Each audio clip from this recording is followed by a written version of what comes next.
La extrema locura social que azota a Estados Unidos.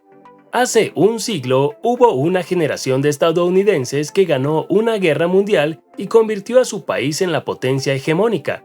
Se le conoce como la generación grandiosa y comprende a los nacidos entre 1901 y 1927.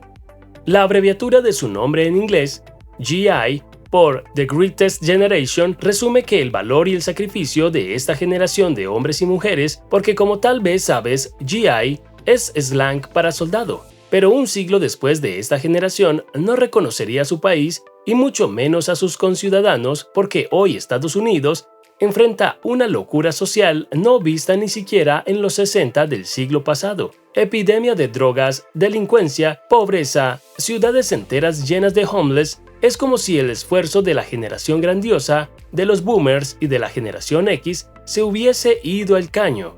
Quédate con nosotros en Economista Global y conoce más detalles sobre la extrema locura social que azota a Estados Unidos.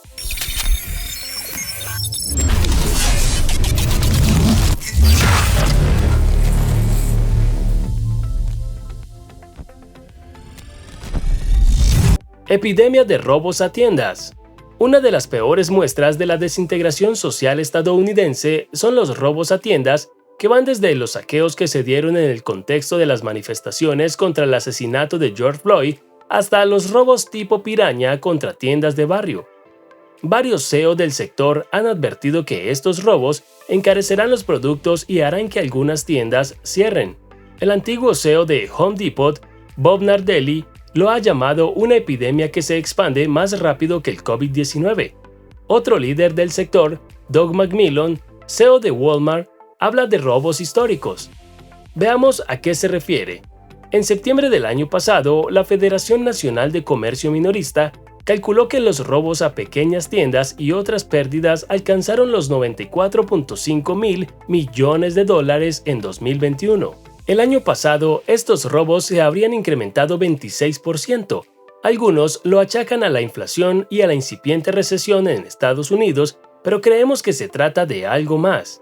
En el centro de estos robos está una idea que desafía los principios de la sociedad estadounidense hasta hace unas décadas y que se regía por el credo de que si se quería algo, había que trabajar duro por ello.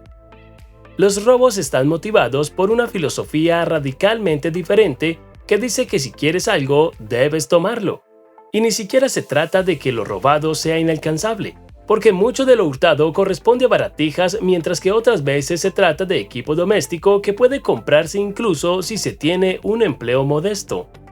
Un caso particularmente cruel es el de un Home Depot asaltado recientemente en Carolina del Norte, en el que un empleado de 83 años murió luego de ser empujado por un ladrón que se llevaba 3 hidrolavadoras. Y esa muerte en realidad no refleja la violencia vinculada a estos robos en los que los ladrones no dudan en disparar a mansalva. Esa violencia podría hacer pensar en que se trata de robos de rateros ocasionales, pero los reportes muestran que este tipo de delincuentes solo son una fracción del problema. Hay toda una estructura organizada detrás de los robos a comercios. Chicago se ha vuelto tan violenta como en los tiempos de Capone. Hablar de crimen organizado nos recuerda a las mafias que se adueñaron de las grandes ciudades estadounidenses hace un siglo. Pero incluso esta práctica criminal ha sufrido una mutación en medio de la locura social de ese país. Chicago lo ilustra. En ella dominan los delitos cometidos por delincuentes comunes. Aunque el gobernador Pritzker habla de una reducción del crimen, la verdad es que en las 3 primeras semanas de este año, el crimen escaló 61% de acuerdo a datos de la policía. Casi todos los tipos de delitos se incrementaron con el robo de autos, llevándose el palmarés con un aumento de 165% comparado con el año anterior. Otros delitos que siguen esa tendencia son agresión agravada, 31%, robo, 24%, asalto sexual, 12%, hurto, 11%. Sorprendentemente, el asesinato cayó 9%, mientras que los tiroteos cayeron 1%. Y si la respuesta del gobernador de Illinois ha sido negar la realidad, la del alcalde de la ciudad parece una burla. les ha pedido a los comerciantes que usen la menor cantidad de efectivo posible en sus transacciones. Como resultado, varios negocios ya han empezado a abandonar la ciudad. El fentanilo devora a la sociedad estadounidense. No es casual que varias de las mejores series de televisión estadounidense de los últimos años tengan como eje de su trama el narcotráfico. Todo empezó en Breaking Bad y sus dos cocineros clase media de metanfetaminas. Luego vendrían Better Call Saul, Ozark y Euphoria, con sus récords de audiencia y de premios. Es que con el tiempo la droga se ha apoderado de la cultura estadounidense porque ya hace rato que lo ha hecho con el alma del país. El fentanilo es solo la última estación del infierno de la adicción nacional, que suma 20 millones de adictos, de los cuales 110.236 murieron por sobredosis solo en 2021. Como comparación, durante toda la guerra de Vietnam, solo murieron 55.000 soldados estadounidenses. Durante los últimos 5 años, la sobredosis y muertes por este opiáceo se han convertido en una epidemia de salud nacional. Solo en San Diego, California, más de 800 adictos murieron por sobredosis de fentanilo en 2021. 113 de ellos eran homeless que vagaban por otra ciudad de un estado conocido por sus ejércitos de menesterosos, otra tara nacional en un país que creó a su clase media después de la segunda posguerra, precisamente dotándola de casas propias. Cuando se revisan los datos nacionales, las cifras son espeluznantes. De las más de 100.000 muertes por sobredosis, un tercio fueron causadas por el fentanilo. Pese a esta pandemia, el fentanilo, una de las drogas más poderosamente adictivas que hay, no está clasificado como Schedule I Drug por el gobierno federal. Una Schedule I Drug es una droga sin uso médico actual, aceptado y con un alto potencial de abuso. Entre ellas están la heroína, el LSD, la marihuana y la metanfetamina. La frontera sur, la zona cero del desastre. Al sur del país, y no necesariamente por la cercanía con México, se suman todas las manifestaciones delictivas que hemos mencionado, al mismo tiempo que se suman otras. Por un lado, la presencia de los cárteles mexicanos potencia el narcotráfico y la violencia asociada, pero no siempre el delito es importado, porque lo que no siempre se percibe es que la operación de los cárteles necesita de un ejército de contadores, abogados, agentes inmobiliarios y políticos estadounidenses para funcionar.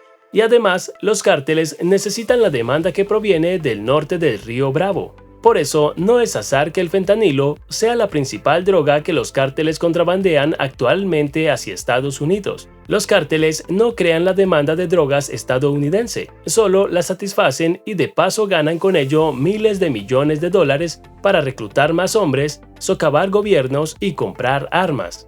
El flujo de estas, por su parte, en realidad proviene de Estados Unidos y no al revés. Con ellas, 140.000 mexicanos han sido asesinados en los últimos 6 años. Así, Estados Unidos exporta su violencia interna vinculada a la tendencia de armas de fuego. Otro de los negocios de los cárteles, uno con el que ganan 13.000 millones de dólares anuales, es el tráfico humano. Aunque este problema tiene sus raíces en la terrible condición de los países emisores de migrantes, lo cierto es que de nuevo Estados Unidos se acopla a la estructura ilegal para explotar a los migrantes. Al hacerlo, muestra su caos social de varias formas. La primera es la renuncia al trabajo duro que deja en manos de los recién llegados, algo que le hubiese parecido inconcebible a la generación grandiosa. Luego está ese aprovechamiento del trabajo en negro de la mano de obra extranjera, al mismo tiempo que hipócritamente se apoya la demagogia que promete expulsar inmigrantes y cerrar la frontera.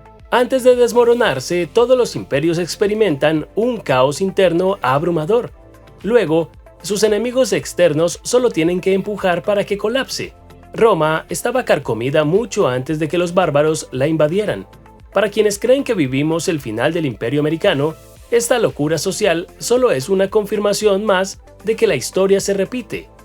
Es todo por ahora en esta entrega de Economista Global, tu canal para las buenas inversiones, los negocios o simplemente aprender un poco sobre finanzas y economía. ¿Te ha sido útil el video? ¿En tu país, estado o región, has visto algo parecido a la locura social estadounidense? Coméntanos, suscríbete a nuestro canal y activa la campanita de las notificaciones. Si te gustó el video, déjanos tu like y déjanos tus comentarios. Comparte el enlace de este video con tus amigos y contactos para que ellos también conozcan los detalles sobre la extrema locura social que azota a Estados Unidos. ¡Nos vemos pronto!